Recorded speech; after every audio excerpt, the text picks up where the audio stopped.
In this episode, we discover how the unstoppable stylist Sharon Huckle managed to overcome being married to an addict, being his business partner, raising their children, creating and hosting a podcast, and still managing to become a millionaire. Join me as we dive deep into the messy and rewarding human experience with salon owner, podcaster, coach, and multi business owner Sharon Huckle, the unstoppable stylist.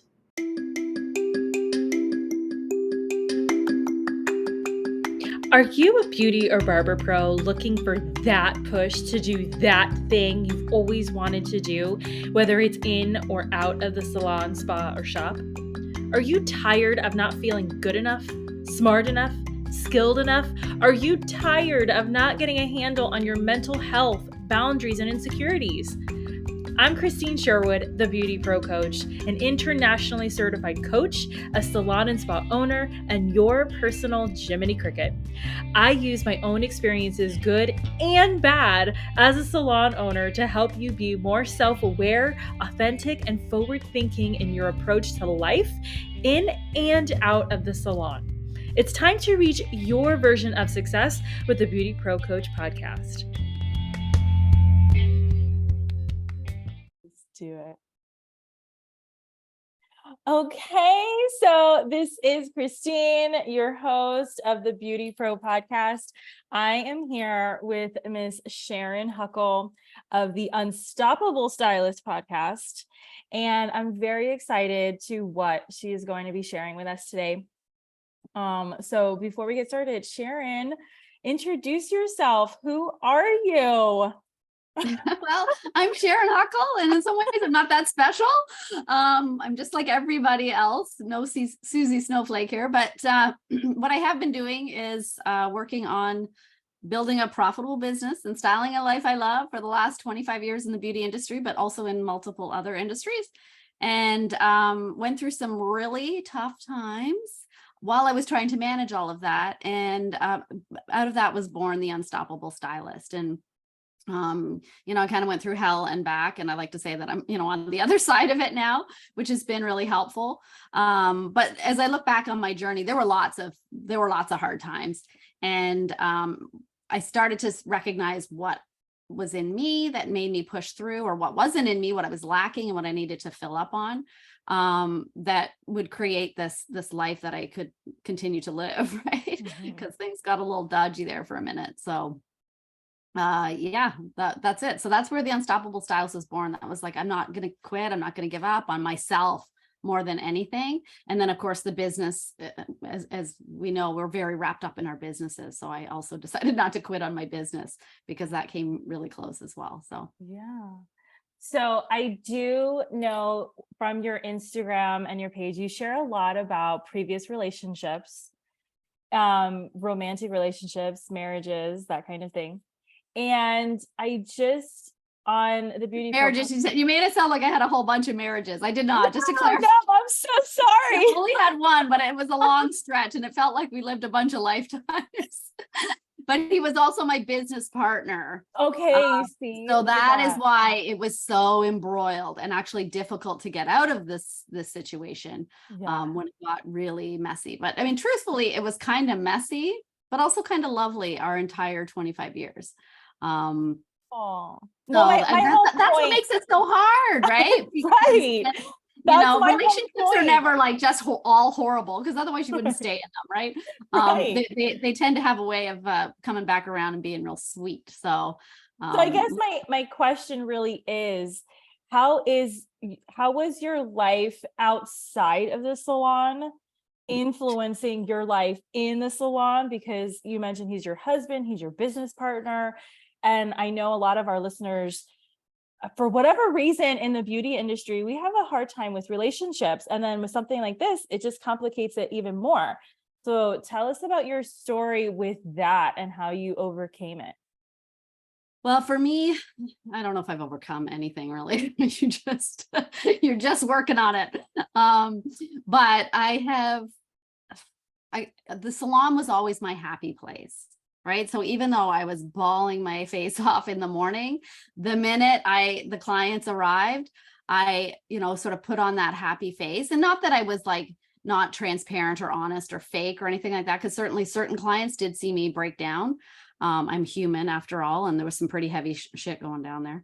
But when I realized why I was showing up to the salon was to take care of other people, pretty soon it became like, once I got laughing with clients and talking, and laughter is something I make a lot of jokes and, like about all kinds of things. And that was my coping mechanism to get through, because I didn't want to be a Debbie Downer for my clients.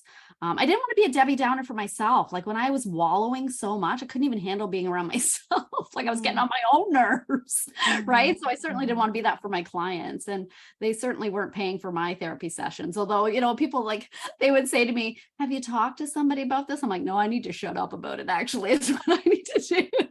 I talk a little too much, but I would make jokes about it. Right. And that was my personal coping mechanisms. But there were times where, of course, I was crying, not in front of clients so much, but I just didn't find those as effective, as cathartic as everybody said. They made my eyes puffy, they made my nose clogged, they, it wore me out to cry.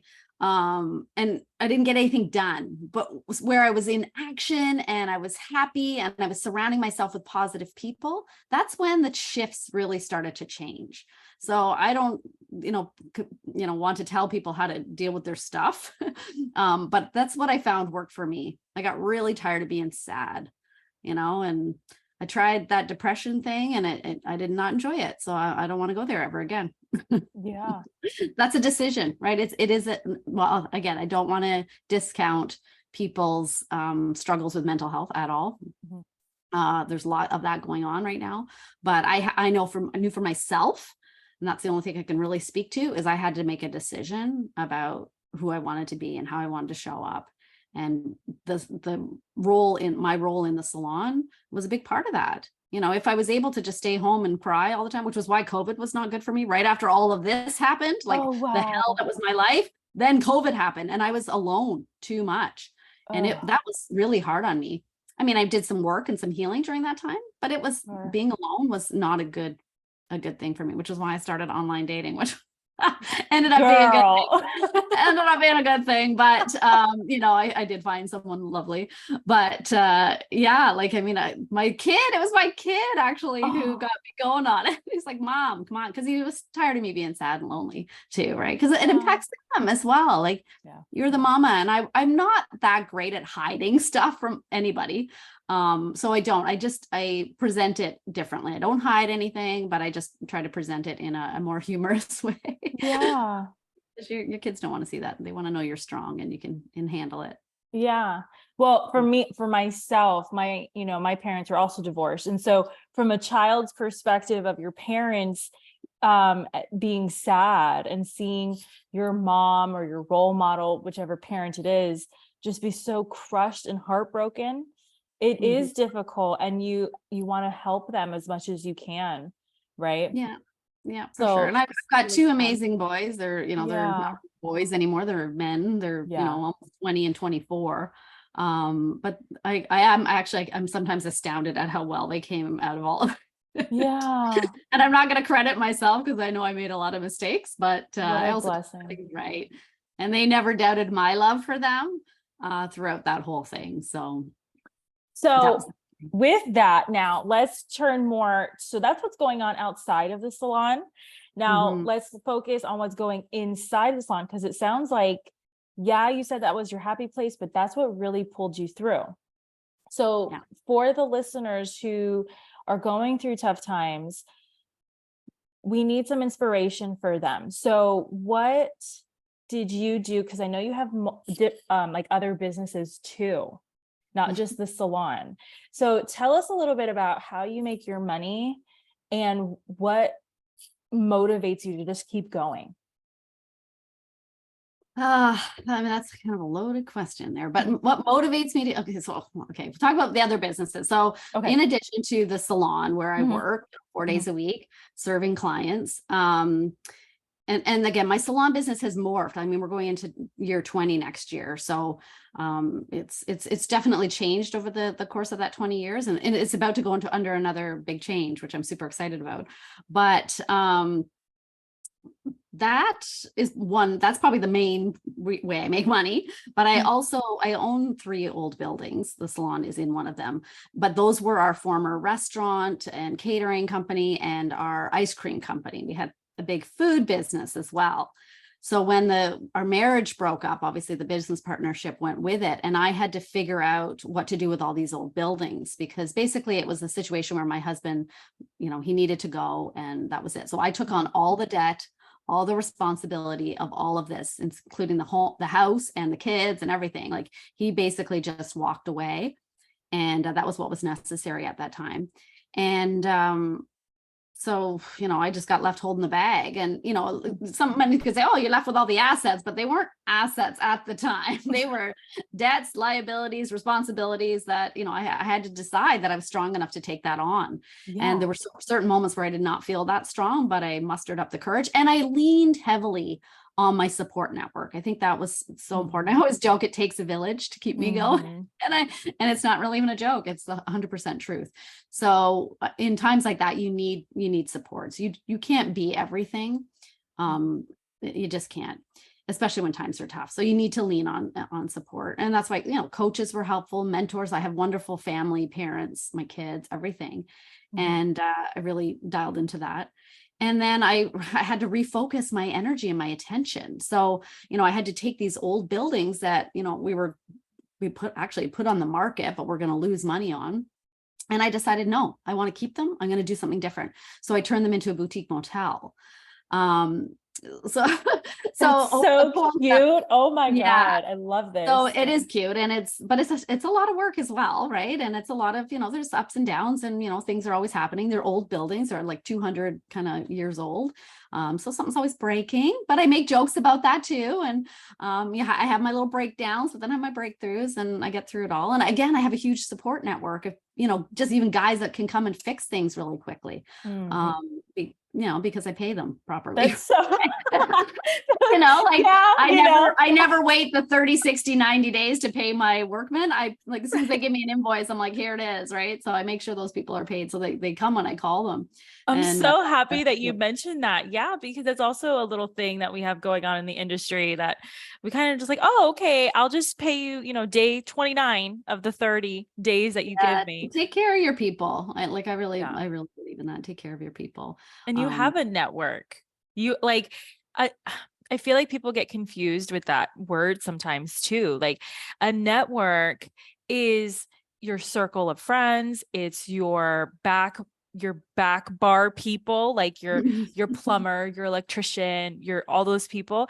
And then you also have like your business, I guess, collaborations too. Like you're building it, and you're like building relationships is a better way, I think, to say that. Yeah, that is network makes it sound like it's like, too business-like, but I am a relationship kind of person. Yeah. I'm a lifer, and, my friends, I've got, a lot of the same friends I've had for many years, and people are like, oh, that's because you live in the same town. I'm like, no, they don't even live here. They don't even live here. So it's not that. I keep in touch with people. I'm one of those people who thrives on human connection, which again was why COVID was so tough, because I wasn't getting that human connection that I so seriously crave. Like, I always joke that when I get old, I'm going to be like the Golden Girls and just like live in a house full of women, because I know a lot of people talk about Mean Girls and stuff like that. And I've had, the odd fallout with, female relationships, but overall, like, I got some good girlfriends. Yeah. They are so fun, and they totally have my back, and I have theirs. And that's it. So it's always about being the person you want to attract in your life, I think is a big part of it. And then being very grateful for those people that are in your life. I am never one to shy away from saying thank you, and I love you, and I'm sorry. And, how can I help you? All that stuff. Right. Yeah. So that's all your past and your past struggles that are bringing you here. What's happening with you currently that now you have some experience on how to deal with and move forward? What's happening for you today? Yeah. Like you don't spend 20, 25 years in business without learning some good lessons. Yeah. And then there's still mistakes that I continue to make. And I'm like, Sharon, would you just learn that lesson, please? Like, seriously. But, we're all allowed to be works in progress and masterpieces all at the same time. So I just keep reminding myself that. But my current situation is I still have the salon, I still have the motel, but I'm trying to like marry and the coaching business, and I'm trying to marry all this together. So I'm in constant renovation mode, but I'm working on renovating a studio space that used to be our former kitchen, which was a very emotionally loaded space for a long time. It became the emotional hoarding and material hoarding space. And I finally just kind of cleaned it out, gave it a fresh coat of white paint, repaired the rotting floor, did a lot of work on it. We're getting to the prettying up stages now, which is exciting. It seems to take longer than the actual, like just gutting it, but yeah, that's so it's happening. So that's going to be turning into like where I record my podcast, where I, get on YouTube, that sort of stuff.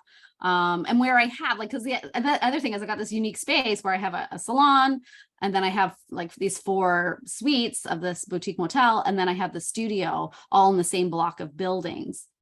And so what I would really like to do and planning to do are retreats there. So stylists can come, and coaches can come and stay in my space, and then we can work in the salon together. We can film stuff in the studio. I have a really close relationship with a branding and boudoir photographer. I always do all her hair and makeup for that. She's my branding photographer, but she's going to be able to use that space for her branding photography because her boudoir photography setup is a little different.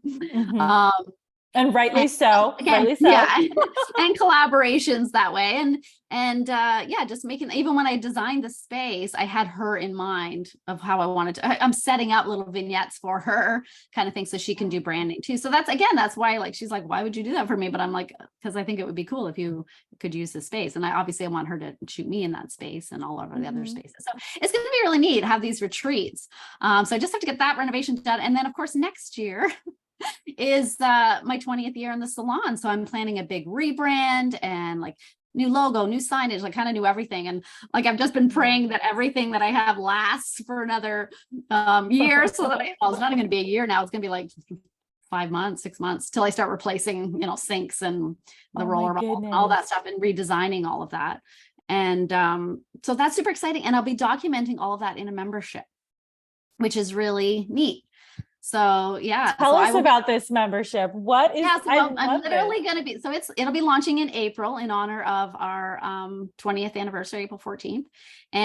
But I'll have already padded the membership area with the first 2 months, or I guess 3 months, January, February, March, first 3 months, which reflect my pillars, right? So I have a framework that I kind of came up with from a business perspective. And when I looked back at our 25 years of doing business, these were the things that always got us to where we wanted to go in the fastest time frame. And then I actually had an epiphany one day where I saw that framework was actually alive and well in my personal life as well. And so basically that is build your brand, attract dream customers.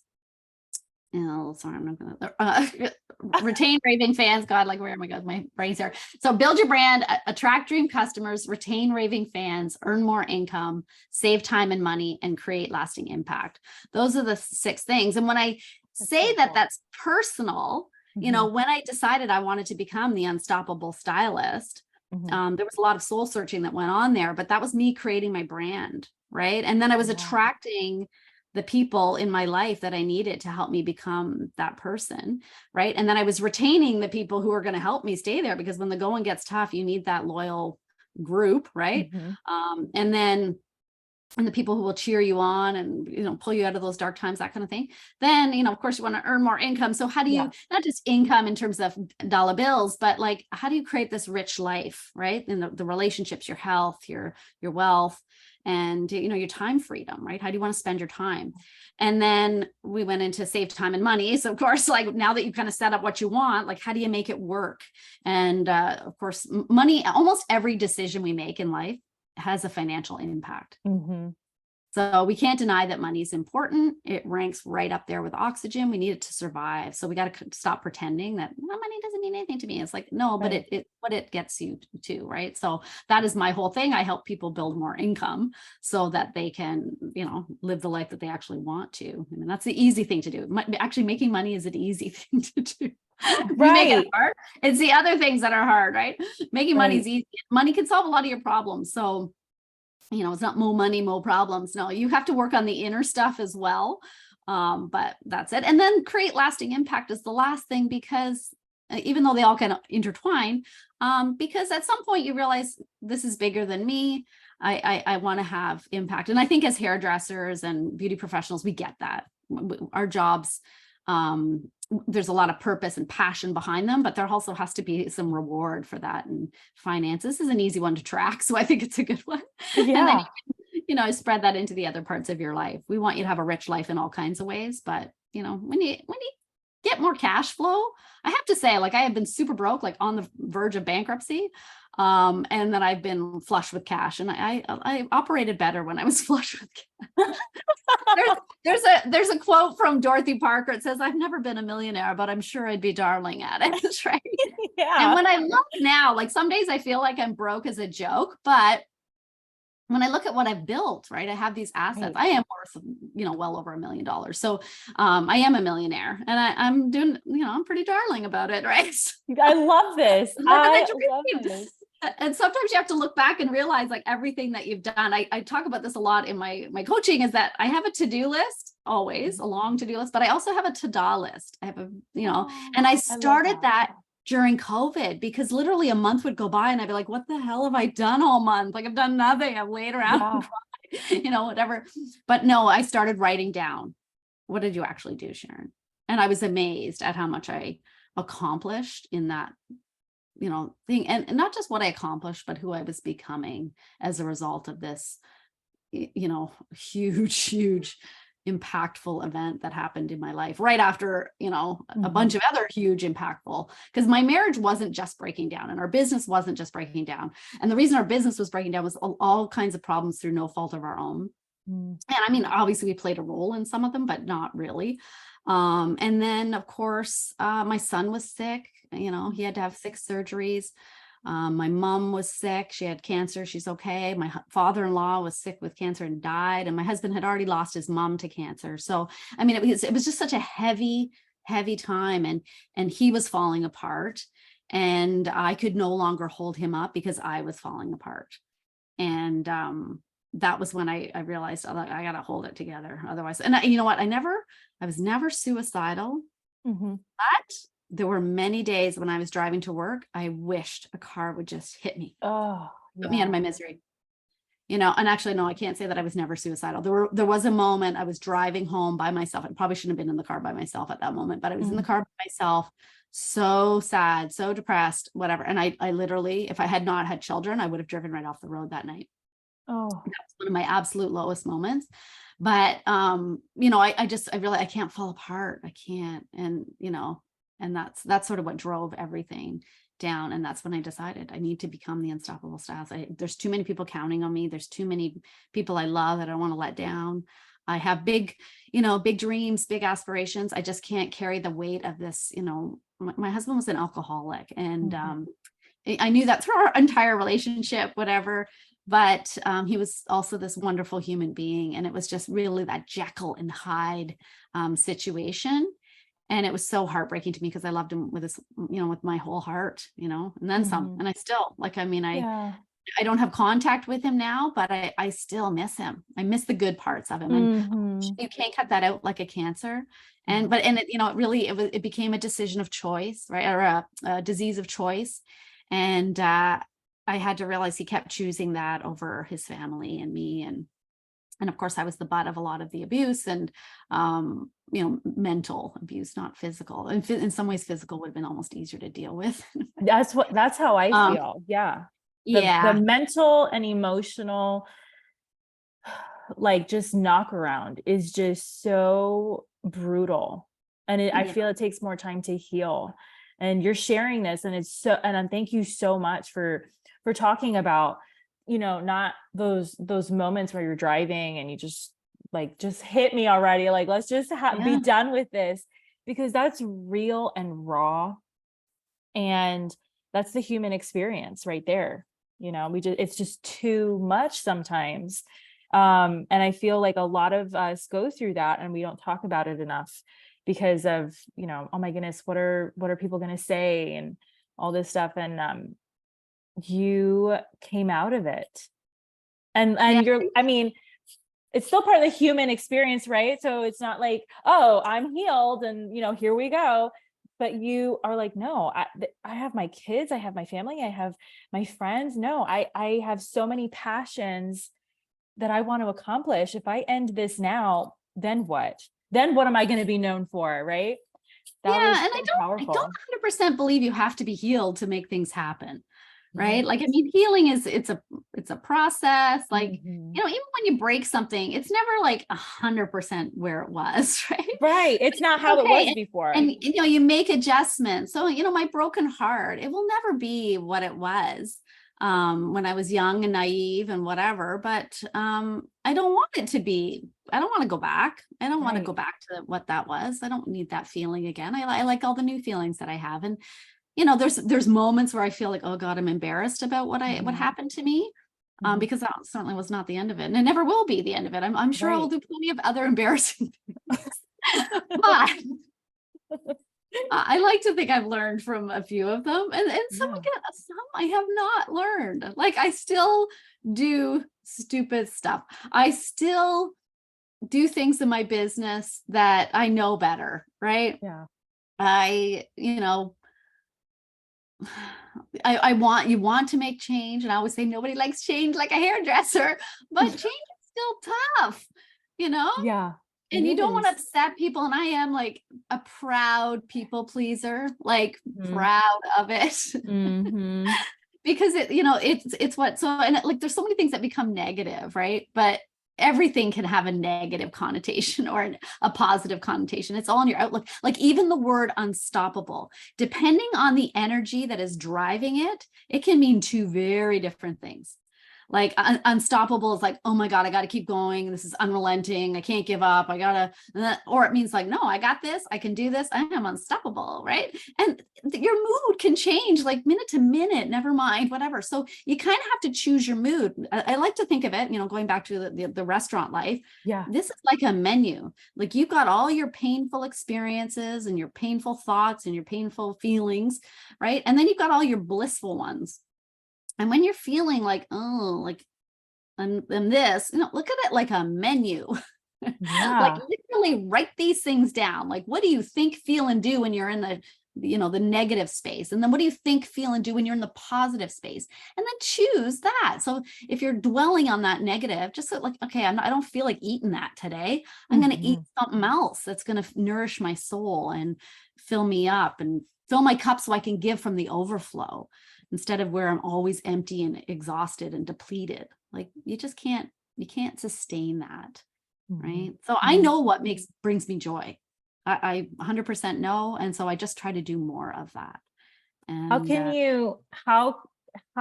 can you tell, I guess, the younger hairdressers and beauty and barber pros, like, coming into the industry, and just anybody in general? Like, what can you tell them so that they themselves can find their joy? I think you got to try a lot of things. I know there's a lot of talk about specialization, and even when I was first started hairdressing, there were a lot of salons that specialized. You had to choose your path, like color or cut. And I was glad the salon that I worked in did not subscribe to that. Although I can see the benefit to it. But I like doing all the things, and that sort of satisfies my brain, I guess. But you got like, try lots of things, and don't be afraid to screw up, and don't be afraid to make mistakes and kind of laugh it off, whatever. Because the real sadness is that you didn't try anything. Right. And then just sort of like figure out, okay, I don't like that. Like, I figured out early on in my career, I was not real hot on perms. And like, I literally, when I moved back to my small town, I was blessed with like, we had built the hype, and I had a big full clientele the minute I walked in the door. But there were a lot of perms booked. Like I literally did more perms in the first 2 weeks working there than I had in like the 2.5 years I'd started my career in Toronto. And I remember walking up to the receptionist after one of the last perms. I was like, the next person who books a perm is walking out with color and highlights.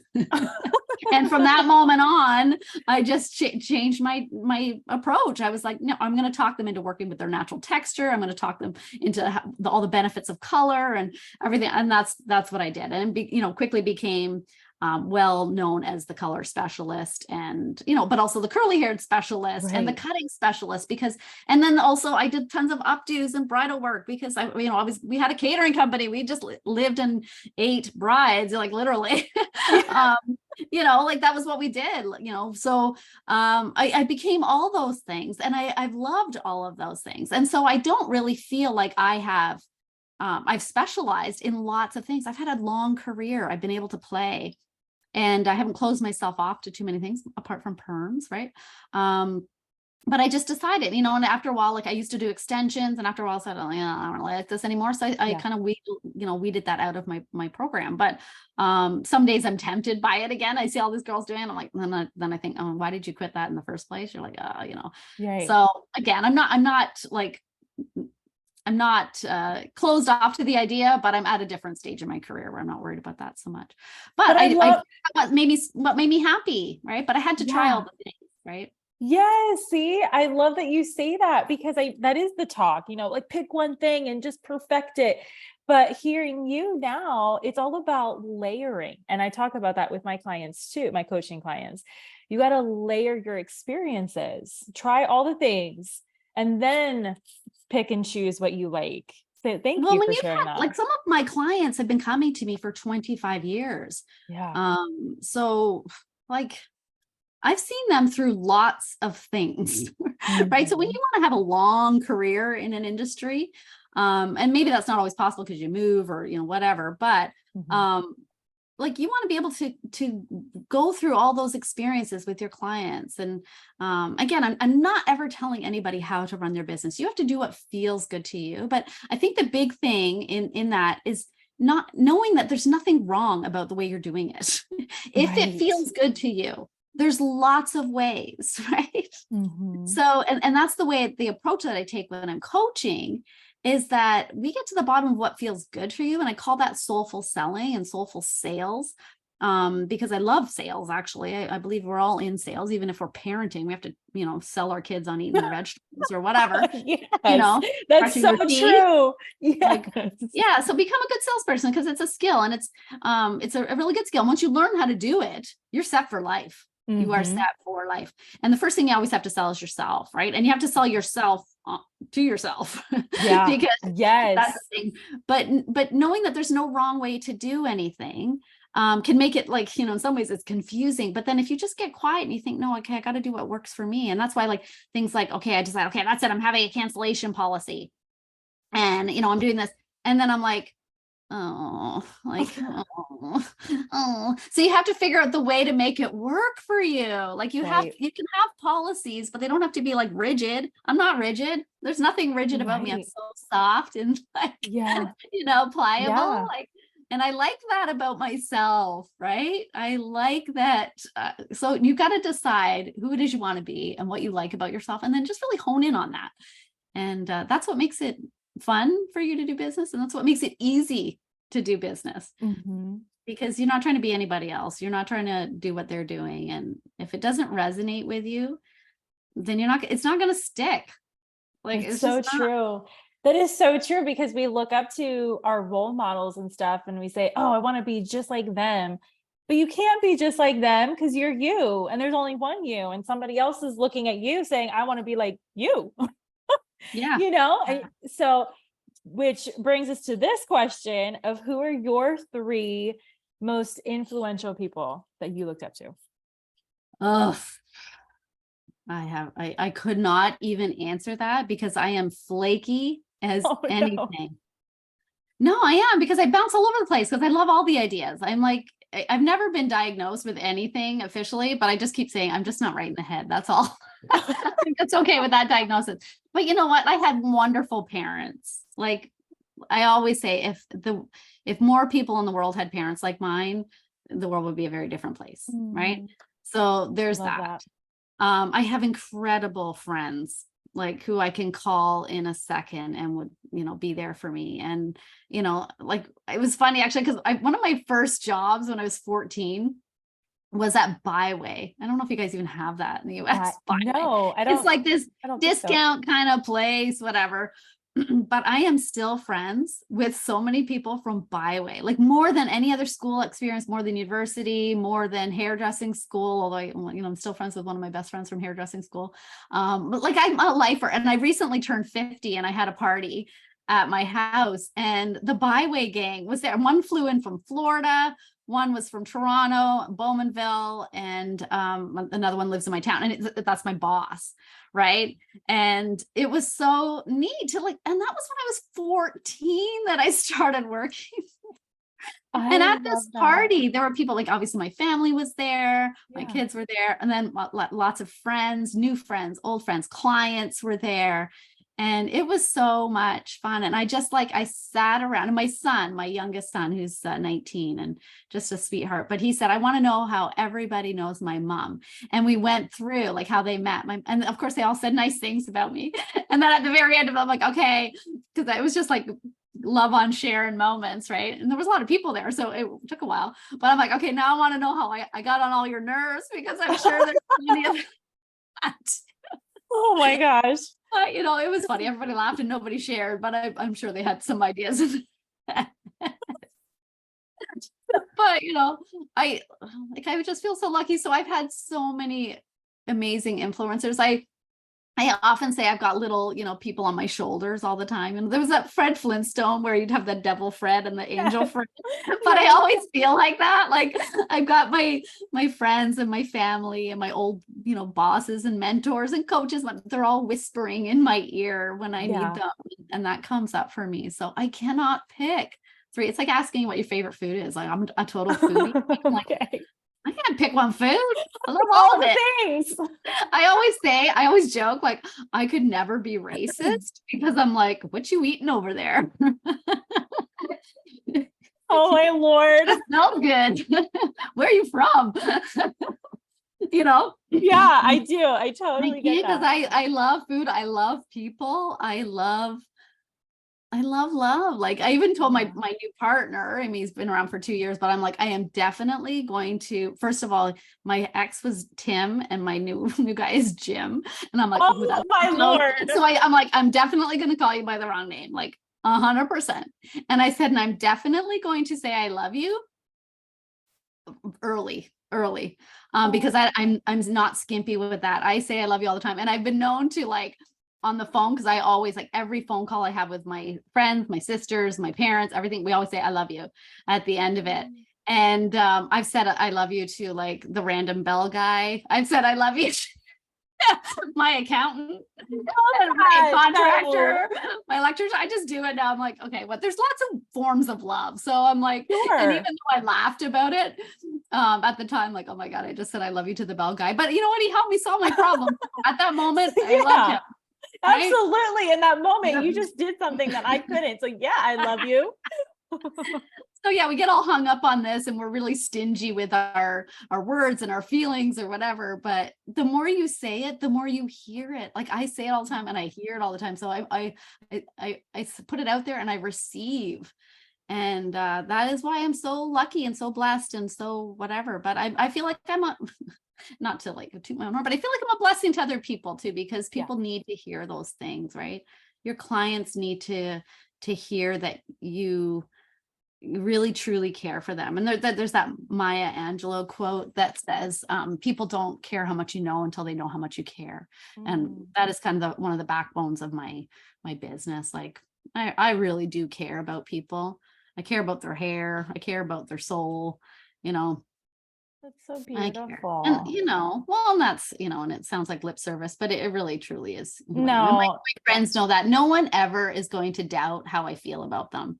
And I'm not a very harsh person. So, I mean, even the people who, who've done me wrong or whatever in my life, I forgive very easily.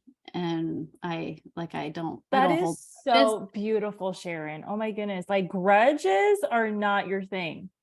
No, That's what it I sounds got like. space for it. Like literally my cup is so full of love and overflowing with love that I don't have space for that stuff. And, you know, even though I've, you know, cut off contact with my ex, you know, and so my kids, right? Like it's still like it pains us to have to do that, but it was necessary for our mental health. And, you know, I tried for the longest time to keep in touch with him, and, you know, but it's like, and I hate that we're not in touch. I would like to be, but, it was just necessary at this time, and it might change again, who knows, but, that was where we're at. So, you know, you do have to make some choices, but like, I shoot love out to him more than anything. Like, I don't want to be angry with him. I don't want to be, you know, anything negative. I just, so that's where I'm at with that. Yeah. But that's so beautiful. Yeah. What you put out, you get back with your clients, with your family, your friends, your circle of life over there in Canada, right? Like I wish more beauty and barber pros did that, because I know a lot, they kind of like, they have that victim mindset, you know, and it's all about what you put out there. That's what you're going to get back. I'm not impervious to that. I certainly do have my victim mindset. I mean, COVID was tough, right? We had to borrow lots of money, but then I always said, because people say, you know, don't you ever get depressed? I'm like, oh, I tried that once and I don't like it. So I'm not doing that again. But, you know, what I say is as soon as I start to roll down my list of things to be grateful for, by the time I get to 3 out of 3,000, I'm feeling pretty good about my life, you know? And my sister actually, I've got 2 sisters and a brother, but my sister, who's closest in age with me, I just met up with her for an afternoon there. She lives in a different town than me, but we kind of met halfway. But she has taken on her last year when the Ukraine war broke out, she took on a young woman from Ukraine. Wow. And, you guys, it runs in the family. You're amazing. I have very lovely family. But so she took on this young girl from Ukraine, and she's done so well here. She was only 18 when she came over, and literally her mom put her and her brother on a train and said, go to the edge of Ukraine, walk across the border to Poland, and go start your new life. Because her mom had to stay there in Kharkiv, and she did, and luckily she landed in my sister's, you know, home, and has done so well for her. But my sister, she's kind of moved on, like she's you know, met a guy and moved in with him now, and things are good for her. And she, you know, she already got her license, she already got a job, like she's doing well. But now my sister's taken on this other young guy, 18 years old, from Ukraine again, and now his girlfriend's moving in with my sister as well, because she got bounced around and didn't land in a good spot. And anyway, but he had to choose at 17, you know, whether to leave his country, probably forever, or stay and risk his life, right? And my kids are, you know, close in that age range, right? And I would never want them to have to choose something like that. So just that alone, my dad always said, you won the life lottery just being born in Canada. You know, you could have easily been born in a slum in Calcutta, and, you know, then you can say, like, go clean your room because it's looking like the streets of India, you know, but you know, like, my parents were immigrants, like they came from England, but, which, you know, wasn't a horrible place, but, there wasn't as much opportunity as there was, you know, here in Canada for them. And, so, you know, they made bold moves too, right? And never took those things for granted. And I didn't have a ton of stuff growing up, but I always felt like well cared for, well loved, and, you know, never felt like I missed out on anything really. So had some amazing experiences, and I'm very close with all my siblings as well. So that's, you know, that's a privilege of mine. Like, a lot of people don't get along with the rest of their family. So I don't take that for granted. And you know, I don't say it to brag, but I definitely, you know, I appreciate people. Like, I am a people person. Like, there's no bigger extrovert than me. Like, I'll come home, the kids' cars will be in the driveway, and I'll be like, oh, and they're gone. And I'll be like, oh, nobody's home. So time is escaping, but I want to quickly. I'm sorry. No, I love this. What is a question that you wish that I asked you that I haven't? And tell us about it. Why do you talk so much, Sharon? Oh, let me think. You got some good questions. You're like putting us on the spot. I think so much about life, it comes back to why we do the things we do, right? Mm-hmm. And what makes us who we are, what makes us unique, what makes us like ourselves, right?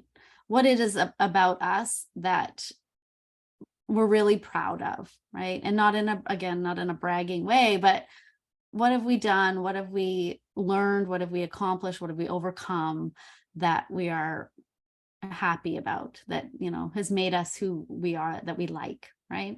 And there's been lots of experiences. And so all of those experiences, as horrible and horrific as some of them were, number one, I know there's always people that have been through way worse. And number two, it has shaped who I am and how I see the world and how I approach everything else moving forward. And, I've been really thinking a lot about the fact that, okay, if you're living in the past, like if you're depressed, it means you're sort of stuck in the past. If you're anxious, it means you're, too far ahead in the future. And, just being in the present and kind of grounding yourself. And, sometimes I have to remind myself if I get too stressed about stuff, because I got plenty of stuff to be stressed about.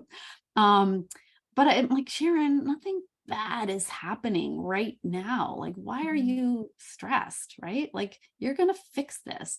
And my partner, Jim, said to his daughter, who was really struggling in this leadership course that she was on in the military. And he said, you're going to be fine in a couple of days. Like, so don't go down there. And he said, skip that dip. And I heard that and I thought, that is so good. Skip the dip. Right? You're going to be okay. So do the things that are going to help you be okay faster. Like I always say, my recovery time now when things happen is much quicker than it used to be. I just bounce back faster. And I think I've learned how to skip the dip, like it just don't go down. I'm going to go down a little bit, but then I'm like, whoa, back up. And then we bounce over. And I think that is a really good skill to learn. And, I don't know. I don't have one secret. I don't have one lesson. There's layers and layers and layers of lessons. And that's what when I coach someone, I want them to dig deep into their own layers, their own experience, their own uniqueness, and then figure out where they want to go from there. That's it. Where are you at right now? What has your past brought you and helped you become, so that you can, realize that vision that you actually have for yourself. And that's different for every person. And that's what makes it so cool, makes it really interesting. And I want to live an interesting life surrounded by lots of interesting people. And they're all out there. Like there's only 2 or 3 nasty people in the world. I really believe that. Everybody else is pretty cool. Yeah. So how can people get in touch with you to work with you with coaching, with your upcoming retreats, which is so exciting? Like, how can people connect with you? Well, DMing me on Instagram is always that. Follow me on Instagram. Listen to the Unstoppable Stylist podcast. You can look at the interview that we already did on there, which was so fun.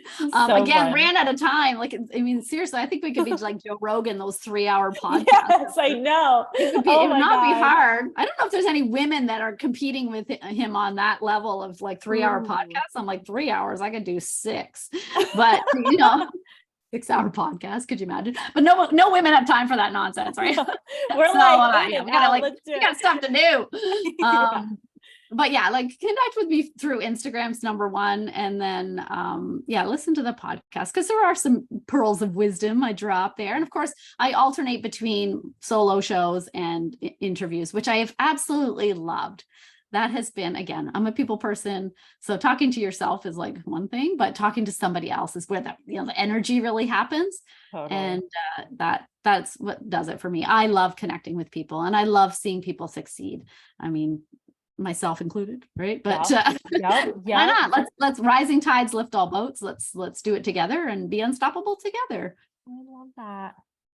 Well, thank you so much, Sharon, for coming on to the BeautyPro podcast. This has been so much fun. I cannot wait for everybody to hear this episode. And yeah, this is great. Thank you. Oh, well, thank you for having me. I absolutely loved having you on my podcast. I'm sure we'll be connecting lots more I'm sure you'll end up at one of my retreats there. Oh my God. Yes, as please. a coach. Yeah, because that's the whole idea. I don't want to do it all by myself, right? I want to bring in other people because I have lots of expertise, but I don't have all the expertise, and you can't do everything yourself. And it's not much fun to do it all yourself. So yeah, that's definitely going to be a goal, and definitely I think 2024 will be the year for that. Because I have the space already. They're beautiful spaces. They're really cool spaces. Yeah, the idea. So I just got to get these renovations done. But the whole membership thing is going to be really fun to watch that. Right. And I'm going to be literally practicing what I preach, right? I'm going to be going through that 6-part framework, right? I'm going to build the new brand. I'm going to attract dream clients. I'm going to, all those things, right? As we go through it, and you will be seeing it live and in action, which is going to be really fun. I think it's going to be fun to share. It sounds like fun. I cannot wait to see this in action. And heck yeah, I'm coming to your retreat. Let's do it. Let's do it. That's right. Oh, it's going to be fun. It's going to be fun. I was in event planning and catering for 25 years, so I don't know how to throw a party. Yes, I love that. Let's do this. Holy cow. All right, Sharon, thank you so much, and we'll talk soon. Thank you, Christine. Okay, talk soon. Bye. Bye. I hope you enjoyed today's episode as much as I did.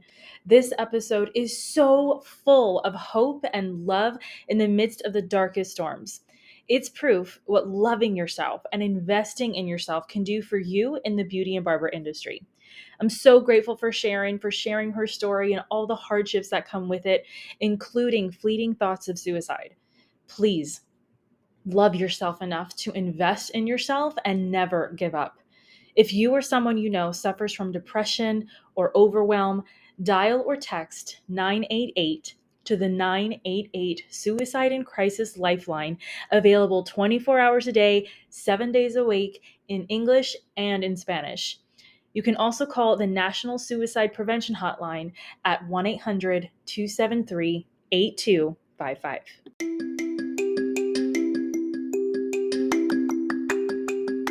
If you loved this episode, subscribe to the BeautyPro podcast on Spotify and Apple Podcasts so you never miss an episode. Don't forget to leave your reviews, stars, feedback so I can continue bringing the content you deserve and want most. Your feedback fuels this podcast. The more you give, the more you get back. You can follow me at The BeautyPro Coach on Instagram and Facebook. Want to contact me directly? Email me at befree@goldentruthcoaching.com.